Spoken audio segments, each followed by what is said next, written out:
Hello, this is Captain Poodle speaking. Are you ready to find love? Yes, ahoy, matey. Love. Do-do-do-do. Exciting and new. Go online. They're catfishing you. Shocker. Fiancé. Soon you'll be flying to parts unknown. 90-day fiancé. Marrying someone you only met on your phone. Be they French or Chinese, a brand new K1 visa's the key. Ooh, the key to what, Poodle? To love.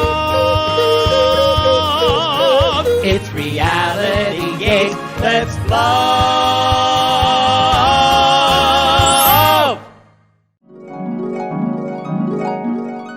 Okay, I said I was going to explain the whole story, so I think I'm just going to launch into it. Picture it. September 1st.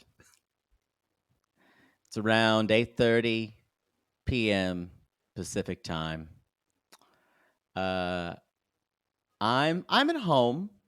I'm not entertaining or doing anything. That's the most shocking part of this story already. But I get a call, and it's my mother. It's Mother Poodle calling. And it's 11:30 her time, so I know she's into the Sutter home or the Kim Crawford. Or Mr. Jackson if you're nasty. Or Missing Me. Yeah, Kendall Jackson, Mr. Kendall. Mr. Kendall.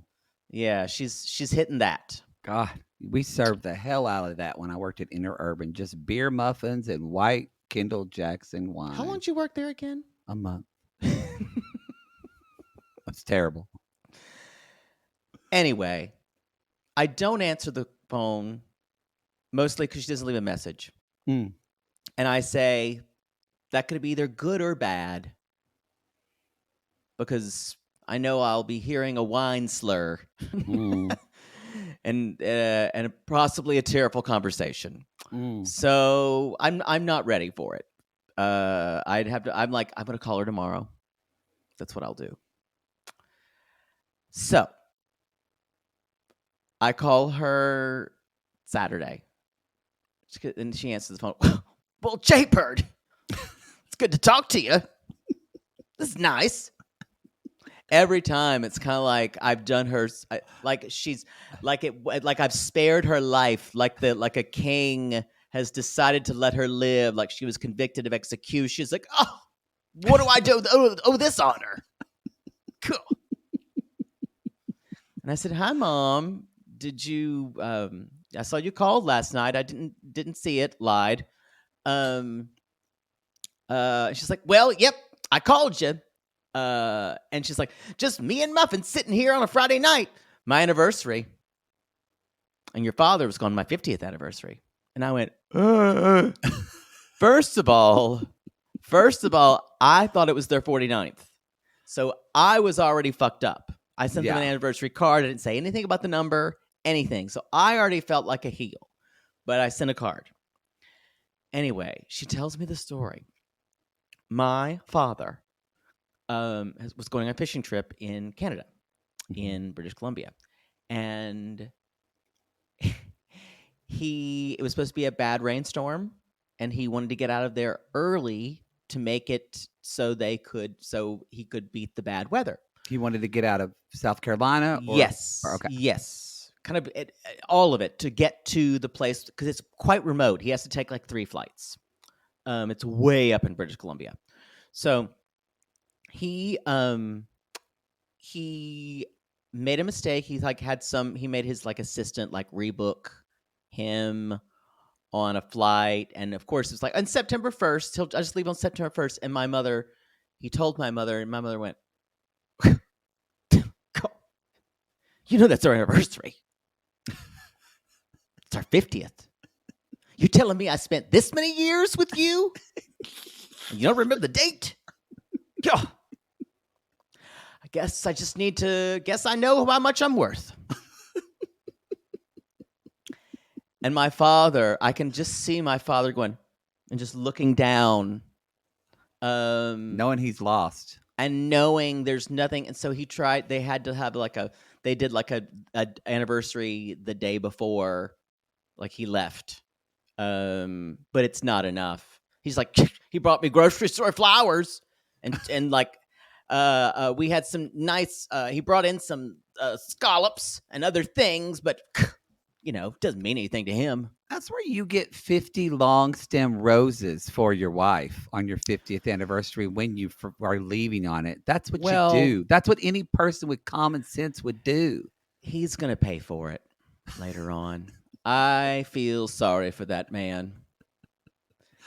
When I called her Saturday, I could tell this is not something that's going to get over soon. She goes, "It's just me and Muffin here. I guess I spent my anniversary with my dog. You won't leave me, Muffin, will you?" Now, you told me at the time you had not talked to your brother about this. I have not. I need to text him, actually. I bet he's hearing it too. Oh, she's been all over the phone to Aunt Jane about it. She's been calling her friends. Aunt Jane, who's his sister. Yes. And Aunt Jane's probably throwing him under the bus. She always does. Wait, so the reason what your mom, even though she fights with her, the reason she bonds with Aunt Jane is because they bond against she's both against my father, her husband, and her brother. Yes, all of it. The litany of phone calls this made across like 4 states. The Pickens switchboard was lit up. Yes. Did you hear? Mother Poodle got left on her anniversary. It was the 50th. Little Pickens, Lily Tom was going, oh my, how can I transfer your call? Anyway. Sorry, that's a dated There's going to reference. need to be a big gesture made. I'm going to call my dad. I think he's just getting back today. I'm going to call him like, so what are you going to do to get out of the doghouse? Can I maybe suggest some things? Gay son's going to have to help. Yep. This is reality, gays. Wow. That was literally a cold open based on my life.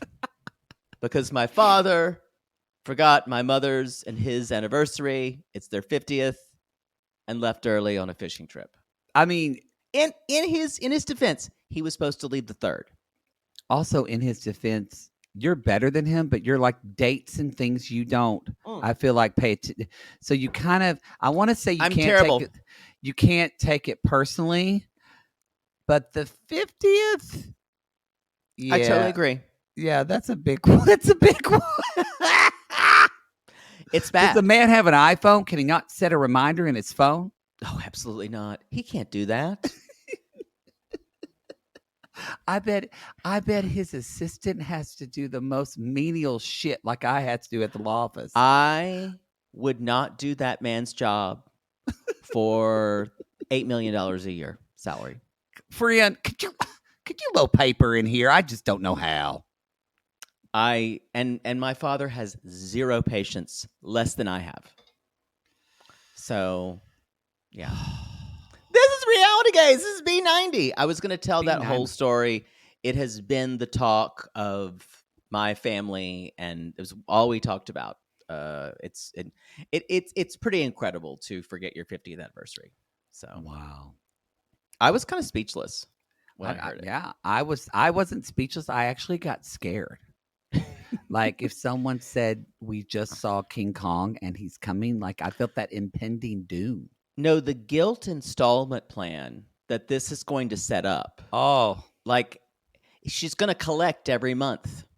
It's going to be really bad for him. She might be able to get a second dog out of this.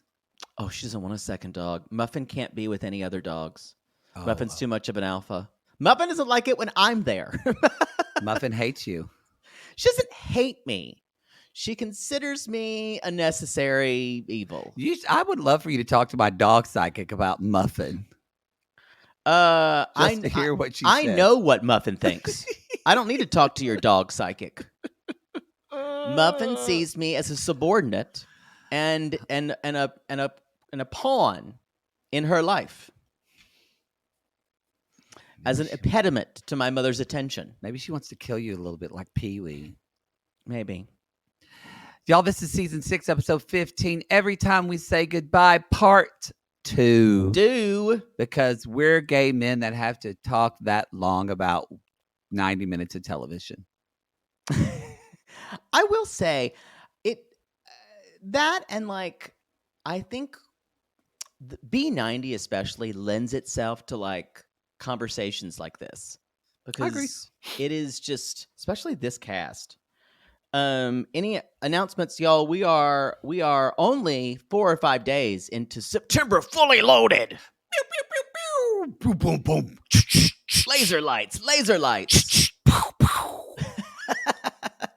Drop it. RoboCop. Sarper shows up. Do you remember being oddly attracted to RoboCop? Right? No. Oh, come on. You didn't think RoboCop was kind of hot? I wasn't into RoboCop. Like maybe he had like a robo penis or something. And I wasn't attracted to RoboCop. They were all metally and smooth. I was kind of hot for Predator. Oh, we've talked about that. That makes sense. That tracks. I don't think I wanted to have sex with a robot unless it looked like Jude Law, like we talked about. AI. It has to look really human for me to want to fuck a robot. I don't know. RoboCop, he was so commanding. Yeah. No, I think you may have tried to fuck one of your action figures, one of your Autobots. Did they make a RoboCop cartoon that was like, instead of mean RoboCop, he was like lighthearted? Maybe I don't remember that. I remember that. I think I may have missed some cartoons. I bet you it's bad now. Like that. And like, I used to love the Police Academy movies. I don't think they probably stand up. I don't think they aged well. No. When one woman is just making just like her boobs are out there and all the jokes are about her boobs. Yeah, the one who talk like that. Oh my God. That was the black woman. The other woman with the blonde woman who just the blonde had with the the blues. Oh, the black woman is the one who talks like this. And then you get in trouble. She'd say, "Get on the floor, dirtbag." And it was all, you knew that she was going to talk in a low voice and scream. We knew it was going to happen. And every time it was funny. And the guy who just made sound effects with his mouth, and that was his thing. I am Bobcat Go with or whatever. That's right. Is he dead? No, he's still alive. Don't. You just killed him. Maybe. Comedic treasure, Bobcat Goldthwait. Oh, boy. Anyway, September fully loaded, y'all. Right now, if you're listening, it is available to you. Love is Blind After the Altar, season 4, and also all of Selling Sunset, all 8 episodes of Selling the OC. Thank you. Season 2, those are all on Reality Gaze plus RG Plus at the $5 level. $5. Yes. Buccos. Yeah. I don't know how to say it. Which is the poo-poo platter. Yes. So if you're on Apple Podcasts, you get that as well, even though you're technically on Apple Podcasts on the whole enchilada $8 tier. Plathville has returned. Plathville season 5. That is an $8. That is a whole enchilada tier. So you do that. Yeah. And Love is Blind season 5 premiering at the end of the month on the 22nd of September. You'll get all episodes that they have released, which I believe is 4 at that point, on the 23rd. And we're very excited. I'm so happy we get 2 seasons in a year. I am too. Also, we got it early. I just watched the Love After Lockup finale, or Love During Lockup finale. And for once, it wasn't one of the most depressing. You know how all the finales are really sad? Because life is sad? Yeah, it wasn't as sad this time. Oh. So it's a good episode for y'all on that tier. So something to look forward to. Well, they're saving it for the season of Life After Lockup. It's next season. Or Love After Lockup, actually. Which starts September 15th. So just next week. We're just rolling right into it. It's usually they have 10 episode seasons. This is kind of weird. I just don't think they had a lot to say this season. This has been the most underwhelming Love During Lockup season we've ever seen. Yeah. Underwhelming. Anything else? Sorry. I don't know, but you're like Mary Payne yawning. Well, I know. It's because I'm actually not that I'm tired. I've got Miss Kova, and I'm doing pretty well. She's riddled with COVID. I'm just a little sneezy today, so I'm like, when you're sneezy, yawny. So hopefully, I don't have a sneeze attack during this. Oh, the millions of minutes we've listened to your very detailed health updates. I won't have it. Thanks. We were all dying to know what your exact. Yeah, take a drink every time you heard about Poodle's contacts. Gah. Oh, I had to get regular, y'all. No. I couldn't get monovision. It was too much. Why don't we just call this middle-aged gays? I'm gonna complain about prescription drug prices. That and your hips all the time. Oh God, let me tell you about my hips. I don't even talk about how I'm switching to a dewy foundation now instead of a matte. Statler and Dempsey. We're here to talk about Statler and Dempsey. They are so cute together. It's a shame that did this feel like all of a sudden the car slammed on brakes out of nowhere? I want you to think about the other lesbians that you know in relationships. I'm saying yes to you. It did feel out of nowhere, but I mean, so many of our friends are like, we're in love, it's great. And then they call me 2 days later and they're like, we're done. Well, a couple of things I'm having a hard time understanding.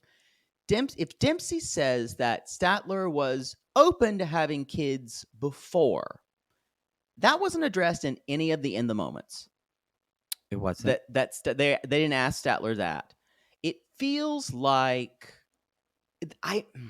here's why I have a hard time here. It feels like Statler was being incredibly cruel. In not even trying to validate Dempsey wanting to have kids. It did, yeah. And it felt out of character. I know Statler says that, and it's different when you're dealing with ADHD, like she says, but this is something totally different. But I wonder if, and maybe this is, I don't think this is a part of ADHD, but it just feels like Statler's, even when she doesn't, the whole not reading emotional cues well. Yeah. That's definitely neurodivergence. Yeah. So I think that's neurodivergence. Yeah. I just don't want to say, I don't want to put another label on it. I guess that's why I'm tiptoeing around being careful. I want to use her characteristic word. For sure. So with that of not reading emotional cues, I wonder if also going along with that is this, I wonder, I don't know. It's hard to tease this one out because I don't know if it's also Statler is clearly not over her own trauma about her own childhood, like big time. So it did seem cruel though, and cold. It seemed cold. And that's what's so weird when you're so in love with a person and then she says... When you trigger trauma like that though, you can have a reaction like that. Sorry, go ahead. That's true, but she says if you wanted kids so badly, she said you had to have a kid, I don't think it would work between us. So I guess I'm thinking all of the last couple of months you've spent talking means nothing. And also, how cruel is it to say, well, if you're going to be with me, baby, you're not going to have kids. It's terrible. Well, no, it's not if that's the way you feel, but it's not only the emotion, but Dempsey is saying even the thought process she's laying out for her is coming out of nowhere because she has talked about she was open to it. And you're right. It's as if she just decided somewhere in like a castle torture chamber, you know what? I'm not having kids, and that's that. It feels super arbitrary too, to almost seemingly end the relationship this way when she's worked so hard to move in with this woman. Are you saying do you think it's fraudacity? It feels that way. It feels that way to me. It just felt like Statler. But has she shown this ability to really turn on a dime this season? I think Statler does. I've always felt she has the ability to be hot and cold, because when the relationship is great, she's like, everything's wonderful, everything's great, they love me, they love me, they love me. And anytime something is wrong, she acts like, well, it's over, it's done. Like, that's kind of been her reactions to her and Dempsey's relationship all along. It just feels like something was missing here, or something was... I could not follow. Usually you can follow the emotional temperature of a scene. I could not follow it here. And Statler's the one who brought kids up. Oh, she talked about babies. Yeah. And that's what brought it up, the whole thing. Let's go back to the beginning. So, of course, they were around. They were having castle sex. I wonder what would castle sex be? I'm shocked you don't know. Maybe definitely in a turret. Probably. So they could give me their turret. Just in a round bed. You know what would happen to you? You'd be like a bed with no edges. Wow, you would probably be like it probably would be like the Cersei and Jaime Lannister when they fucked, and I would be looking for you going, poodle, poodle, and then you'd see me and push me out the window. Mm-hmm. Yeah. Oh, good. Yeah. That one was always such a bother. Remember where you were? Break your legs. When you saw that on television. That was so good. God, that show ended so badly. Oh. I definitely want them to do like that they did with that show with the what's his name guy where he plays David Alan Grier, or what's his name where he plays the murderer, and it was terrible, and then they did it again. David Alan Grier? No, not David. He was on 6 Feet Under. I not David Allen, the white guy who plays the murderer. Stewart. Elaborate. His name's Stewart, or the show's called Stewart. No, or this is maddening. It's this. He was on 6 Feet Under. He played the gay son. Oh, Michael C. Hall. Michael C. Hall. I knew it was like a David Alan Grier. I knew it was like a 3. I am so sorry for anyone who agonized over that, and it's not fair to do to you. And I'm going to apologize because he won't.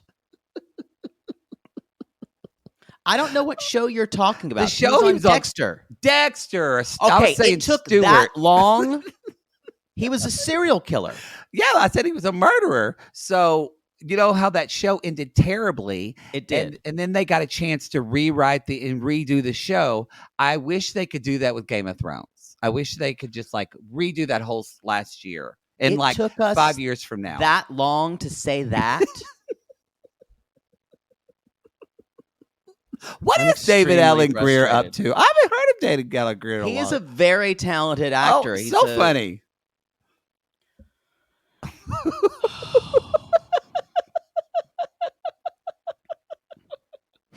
I'm glad other people think it's funny, because it's just like me trying to piece together communication threads. Like I thought you meant, but you keep saying murderer. And then you're like, and then you said, but it went bad, and then they had to redo it, and I was like, what the fuck are you talking about? It's like you're a mission control. I'm on the dark side of the moon. No, we're not even in the same dimension. And I'd like to say it's COVID in your brain that's rotting it, but no. Your brain has been cauliflower for a long time. Anyway, Dempsey says, this is what's weird. She's like, the time I've spent with Statler has been the happiest I've ever been. And they're like at breakfast, like, oh, we should have babies, blah, blah, blah. And Dempsey said, I'd like to carry a baby. And Statler said, and this is how it went. Statler said, I don't know if that was in the car. Kids. That was in the car. And Dempsey didn't bring it up. So then later they're eating dinner, and that's when Dempsey brings it up. I'm worried about yesterday, and brings it up. Right. So anyway, go ahead. Like, she says, I don't know. I guess, so Statler first says, I don't know if I want kids. Dempsey goes, well, this is weird. She and I had conversations about kids. Now, we're taking Dempsey's word for this because that's what she said. Yeah, I don't think Dempsey would lie. And then later on, Statler says, this is what's weird. Statler says, why do you want kids? And at this point, I'm just like, and Dempsey's just like, you mean you want me to explain to you why I want children? And Dempsey has the best reason for wanting children. She's like, well, want to make the world a better place by teaching my kids certain things. And I'm like, that's a great reason. A lot of people would say, I don't know. Ain't got nothing else to do. Gotta have somebody to take care of me when I'm old. Exactly. I don't know. I guess I want to have something to hold on to. Bible says so. And she's like, and I really love seeing my grandfather and my father, and I love that relationship, and I want that. And I'm like, these are great reasons. I couldn't come up with reasons to have children. If you told me there were reasons to have children, I was like, you're a liar. There aren't any. There aren't any for poods. But she said that, I was like, oh. It was really beautiful. Maybe I want to have a child. I don't. But, the thing is that Statler says, well, would you want to have a child of your own? Or what? And Dempsey said, well, I would consider adopting. And that's when Statler's like, I don't know if I could adopt. Like, I just don't. And I don't have the willpower. I know the struggles of what happens. And I still have adoptee trauma. Which I want to say, y'all, I think there's a lot of truth in that. Just having a lot of friends who's adopted. I have friends that have adopted. I have friends that have went through the adopting process several times and then stopped because it was so traumatic. Right. I have literally one friend who had a baby for 9 months and then the mother decided she wanted the baby back and they had to give their baby back. It can be a very hard, traumatic thing. But I want my baby back, baby back.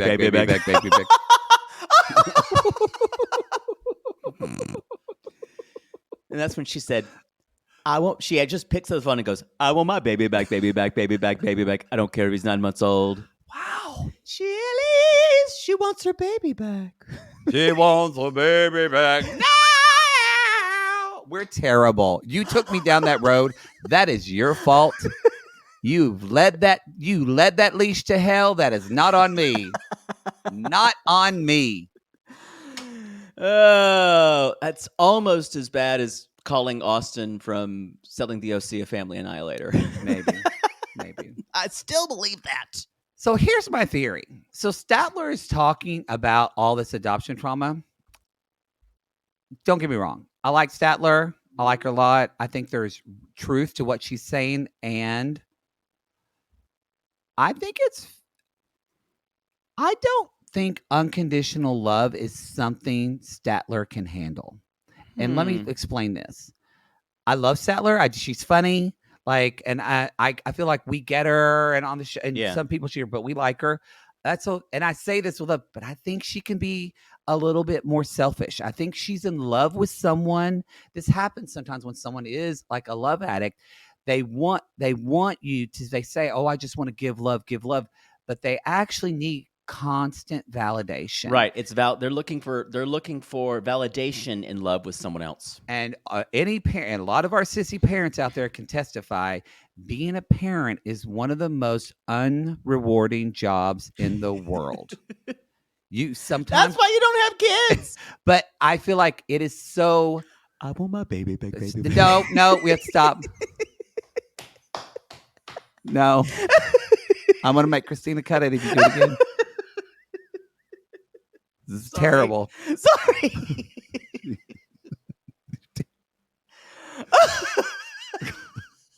All right, I can keep going.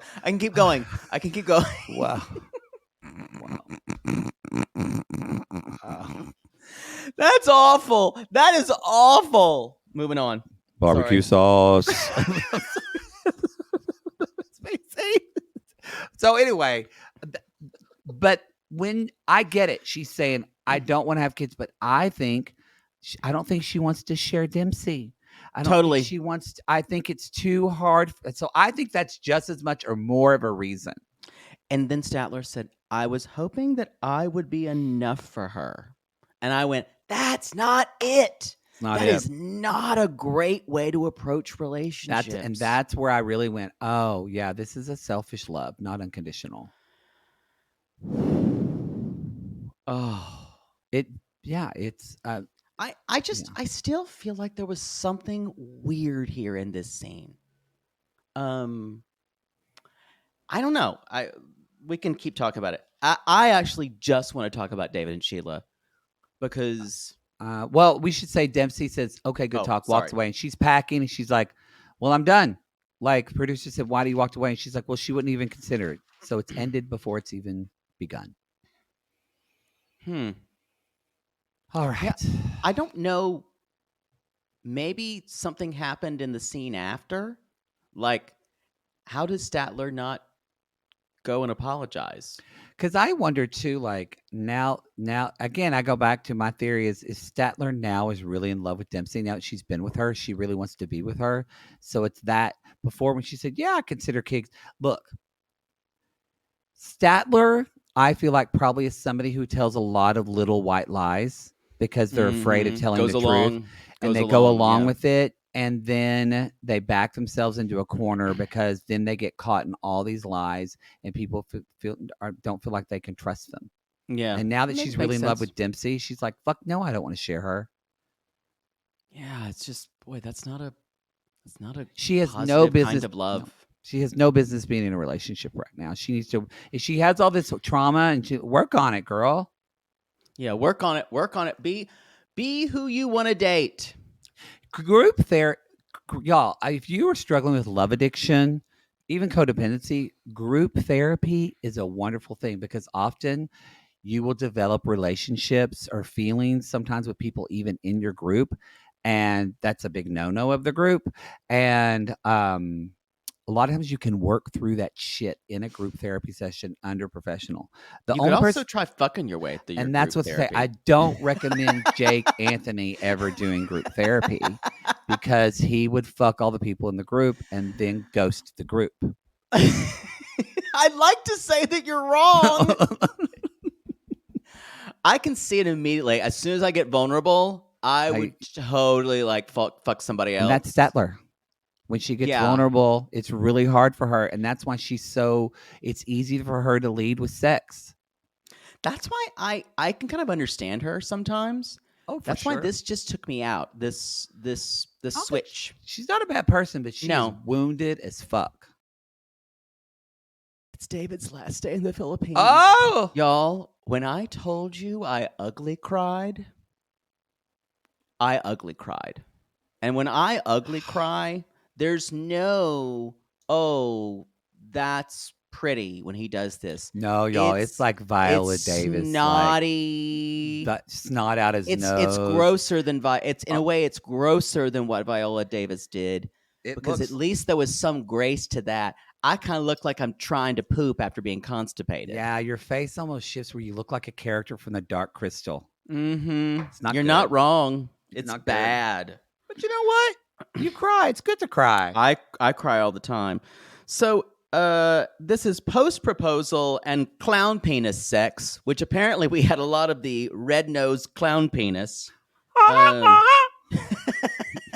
Apparently, when I was talking about David's clown penis, someone got reality gayed. Oh. His red, angry, just engorged clown penis. That American dick. And they did missionary, doggy, and all the explosions. That went on with it. Mm-hmm.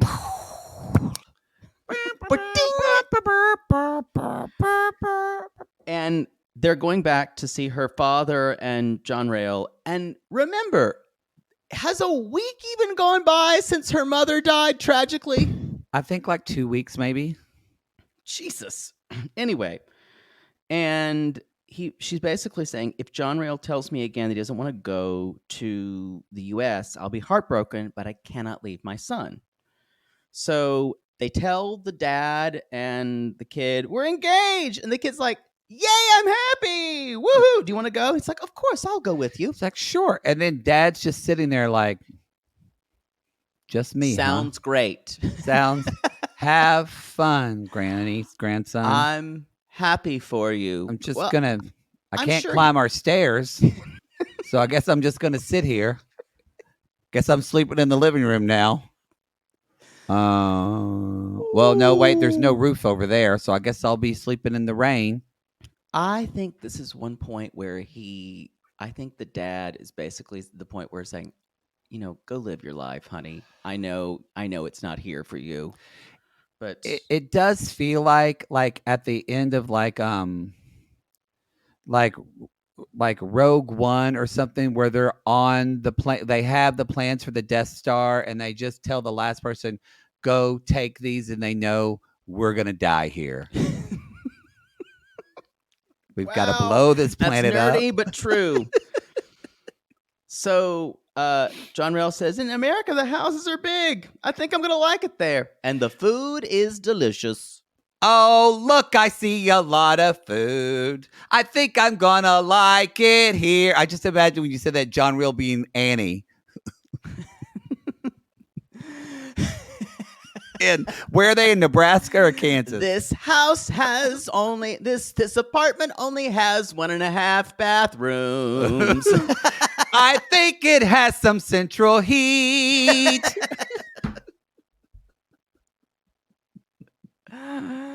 There's a comic book store in their town. I think I'm gonna like sleeping in a bed.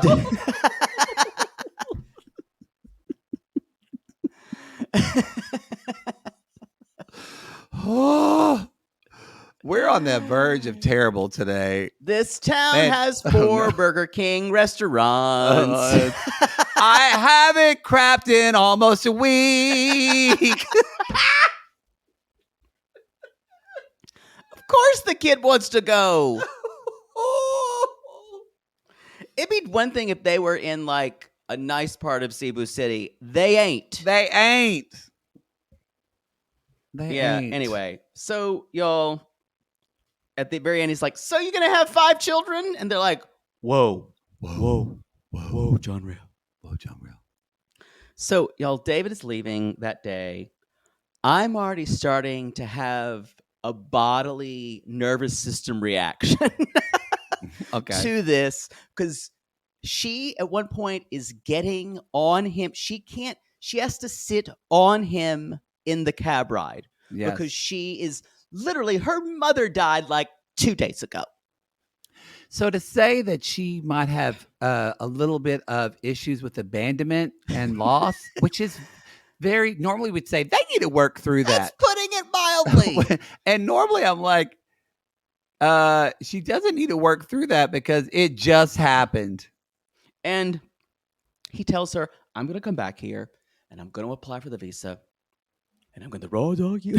You should say that. I'm going to come back here with the visa. I'm going to raw dog you. And I'm going to give you that clown dick. Give you that clown dick. And then I'm going to put you in a house with a bed, with air conditioning, with a roof. And I'm going to raw dog you. I'm going to raw dog you so hard. So, because this is the thing about America. If you can dream it, you can cream it. I think I'm gonna like it. Hey. So he says, I plan to get back to the Philippines to see you next year. They're kissing I thought you each were other. Gonna say see you next year. Sorry, my brain is COVID crazy. Go ahead. And they're kissing. And at one point, the sound that escapes David, I knew that's what got this you. Kind of animalistic, yelp, kind of world cry, like Weltschmerz. Why did you have to use a pretentious word? No one knows what that means. But it's like this cry of the earth spirit, and it's just like it just escapes him. There's nothing he can do. And I wrote down, I'm a teary, disgusting mess. What? Now, hold on. I want it for our people on the intimate portrait. I'm going to make a noise like David, and I want you to try to recreate your action of when you heard him make that noise. You won't be able to, and you'll be making fun of him, and I'm not going to. No, I'm not going to make fun of you, but I'll just make a little, and I want to see your reaction. Okay. So imagine I'm David, I'm hugging, and then, That wasn't. Well, I don't want to make fun of him. Yeah, but you got to give a little more. But you got to give a little more than that. Should I give you a line reading? No, you should be an actor and respond and pretend. If you didn't move me, I'm not going to do it. This is why, y'all, I always tell him to save it because he can't recreate shit. I'm all about authenticity. Never mind. It's done. I will say when he did it, I cupped my hand over my mouth and went. I try to shake off crying sometimes. You try to shake off that and tiredness. Anyway, I've never experienced a goodbye like this in all of 90 they're days, hugging and they're sobbing. And she said, I feel so Please sad. Please come back to me. Come back to Cold Mountain. Come out. And she said, come back. And the part that got me is when they stood in front of the glass at the airport and you realize because they speak sign, they can still talk to each other without sound. I know. Oh, like I have goosebumps. Y'all, it was one of the most beautiful buttons on a 90-day story we've ever had. I actually was so moved that I had to invite a trick over to to fuck the emotion out of me. Yeah. Because they're talking through the window when she said, oh, she signed, please come back to me. I don't remember when I've been moved so much. Well, it was almost as tender as Rilet's goodbye. Don't you think? Don't you think? Boy. If you guys can't see through him at this point, you need to reprioritize what you how men work. He showed you who he was at the beginning and throughout this season. He might have given you a couple of divergent, oh, maybe he's a good guy. Nope. It's the same selfish, unemotional, or my feelings are worth their weight in gold, and no one, and I really need someone else to show their own vulnerability to me before I'll do it. I feel sad for him. I don't feel pity for him, but I feel sad for him because he's pretty pathetic in that. And that's a good word. And it's I actually think he's less. It's different than some other guys. Some guys have been on 90 Day have been very calculating and manipulative, and he has moments of that. But from him, it's almost like it comes from this deep wounded hurt. And I don't mean that to validate it. I mean he said he knows where the hurt comes from. He knows what it's about, and he's still enacting his pain onto other people. And that's what's hard for me to watch about. And he's just saying, are you sad that I'm leaving? He's any kind of validation he can get. And he's like, that's what's sad. He's pathetic. This guy wants anything. He's kind of like me in my 20s when I'd be at a gay bar. Just anybody. Somebody look at me. Somebody look at me. And early 30s. Please. Someone. So, Violet says, I don't know what's wrong or what's right now. I'm confused. And he orders some ice cream. And she's like, oh, I'm fine. And he's like, so I'm going to be a fat kid by myself? And I think he expects her to say, you're not a fat kid. And she's like, I'm not eating it. I'm not eating. Again, that's validation too. She wants him to say, yes, yeah. The fact that he won't even play ball makes me die. No. And he full on apologizes about getting the PI. And he's like, remember, I never called him. And, but he's like, did you enjoy this time? And she's like, to be honest, I don't know how I feel about you. And this is interesting. He's like, well, Violet, we have a history, and we owe it to ourselves to make an effort here. They end with the flipping off. But I just want to take that argument when you say, when you're like, we have, one word he used is, I've really invested so much of my time. It always is, I've invested my time, or I think we have something special, or we've been doing this so long. He isn't asking her what she feels. It's all his feelings. Well, I agree with you. He does do that. But she said, I think we can try, because she said, you make me hurt and sad. She's like, I think we can try and see. So I saw more of him saying, well, we can't walk away after 2 years without even trying. I think that I saw that more as him validating he agreed with her. Yeah, I reject that argument, though. I reject the argument that a time is an investment. Because people all the lifetimes will be really reticent to let someone go. No, I agree with that. I was just kind of saying in this moment his response. But I do agree that I've been there. It's hard. But, when you've been in a long-term relationship, it's hard. But you're right. It's like, that's not just because you've been with someone for a long time isn't the reason to stay with right.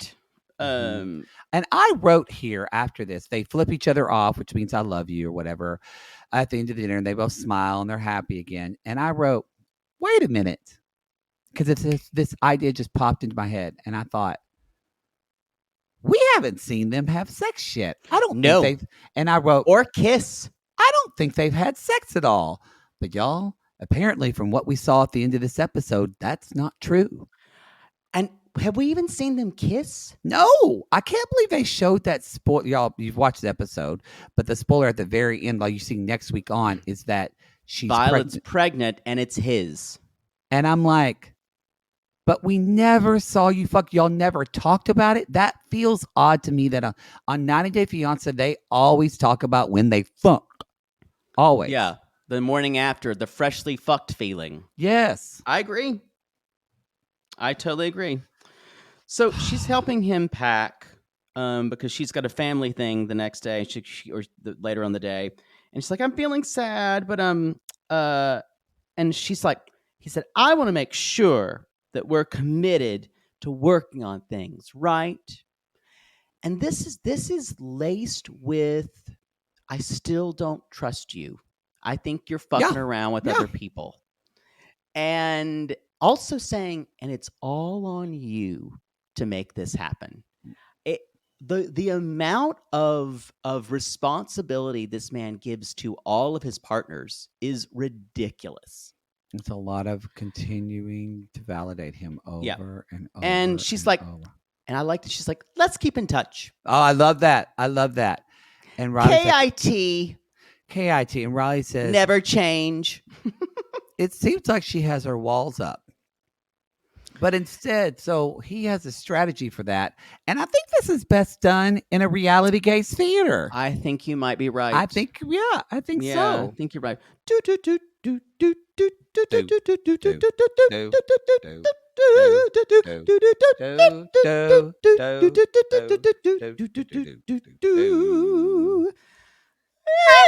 There, I got there.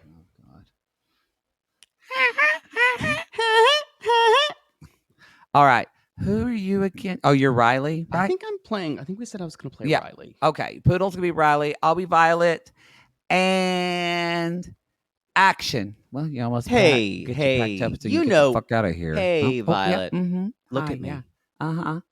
Look at me, baby. Yeah. Mm-hmm. You know how I feel, right? Yeah. You know how I feel. Yeah, we're good. We're just going to let it play out. See how it goes. Yeah, it's good. Tell me how I feel. How do you think I feel about you? Yeah, I think you feel content, I really care about you. Yeah, I really care. Yeah, I really care that you care about me. I think you feel fine, appeased. Do you know what I mean? Yeah, I think I may feel deeper than care though. Oh, okay. So, just excited. I have supercalifragilisticexpialidocious, whatever you Americans say. I didn't know it was Hewlett-Packard HBalidosis, but yeah, sure. Yeah, Hewlett-Packard. Mm-hmm. I worked there once. But I really have a fondness for you. That's great. I have a fondness for. I love daffodils. Fond of daffodils. Say that again. Daffodils. I love daffodils. You know what? Also, what about? I love roses. I love roses.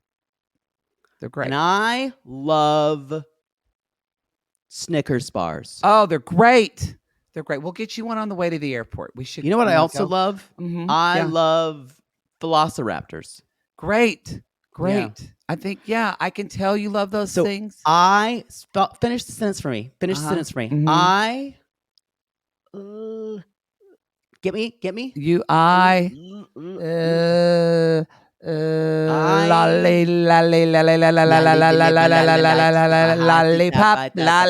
Oh, I love that song. That's a good one.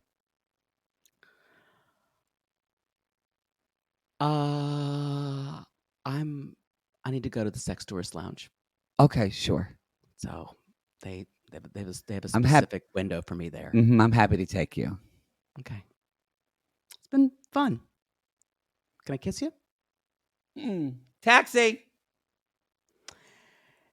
And scene.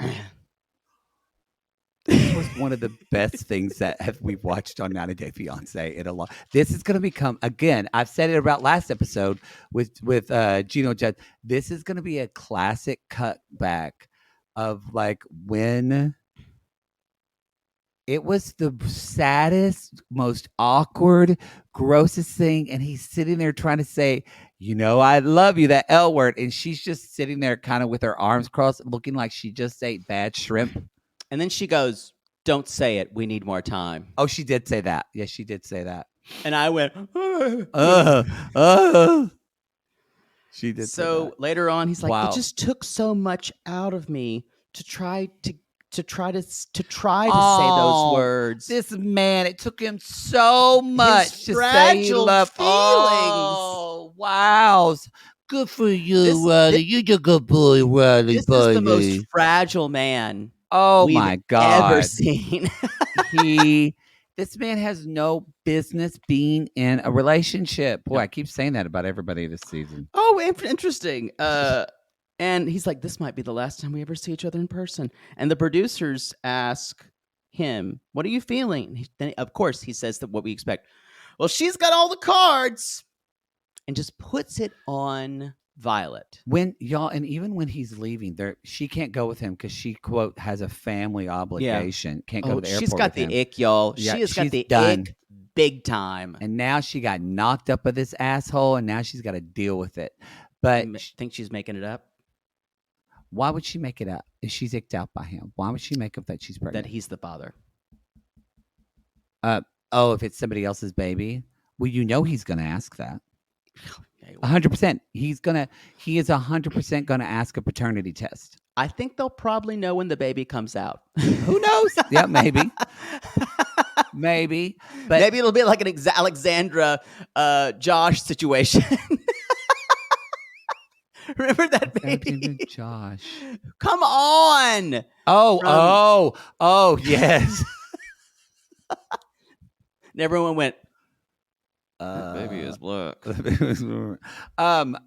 So when he was going to the taxi and trying to hug her, and she's just standing there with her arms crossed. Oh, baller move. Respect. Baller move. Respect, Violet. You know what? You know what Violet needed? Sissies, sometimes what some of you need. If you make a bad decision one night, or maybe a good decision, and the next day realize, oopsie, try Julie wherever you go to. Julie, a new morning after pill that we're sponsoring us. Proud sponsor Reality Gaze at your local CVS, Target, or Walmart, wherever. And if you need me to send you Julie through the mail, I can do that. No, he can't. Is that gonna No, he can't. He cannot do that. You can go get it yourself. or go to the website. I think it's like juliecare.co. I am more than happy. They need to give us more money now because we just did an ad that's going to be there forever. I need to, maybe I'll order like about 100 Julies and just send them out. Send them. I would love that. But we can't do that. I think that's in some states with the way laws are, it might be illegal, which is fucked up. Anyway, listen, I'm afraid this is going to be used to convict me in some kind of court. Yeah, so you guys go to realitygaze.com. What a good season. We've got 2 more episodes or 1. Yeah. No, I think more, 1. One more in this, and that's the season finale, and then 2 tell-alls probably. I meant to ask you this. I think we wrapped on some couples. I think we're wrapped. Oh, no. Who do you think we're wrapped on? Anybody? I think we are wrapped on, we're not wrapped on Gino and Jasmine. I thought we were, but we're not. We're not. I think we are wrapped on David and Sheila. I think we are too. No, yeah, I think we are. Actually, I guess we're not wrapped on a lot of people because next week we got Misha and we're getting Nicola, and he's asking her to marry him. So I think we're wrapped on David and Sheila. I think David and Sheila. That's it. And then we'll have 6 like we did this time. Yeah. All right, everybody. That's the show. Go to realitygaze.com. Leave a review on Spotify or Apple Podcasts. Leave 5 stars. If you want to leave 1 star, then you don't need to leave a review. Don't worry about it. It's fine.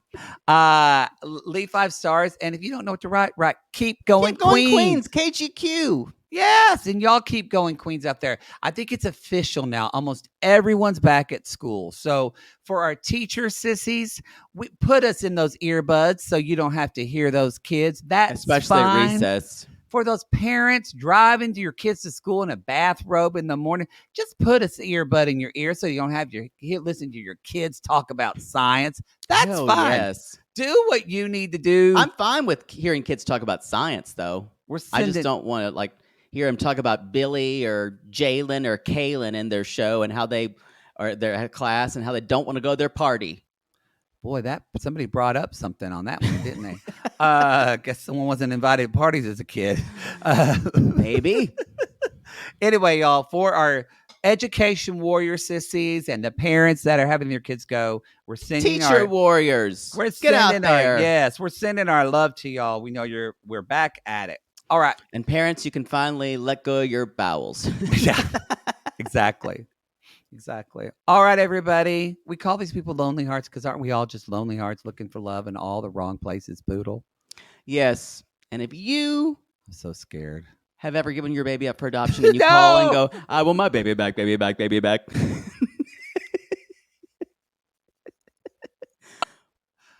I want my baby back, ribs. Barbecue sauce. Coolest.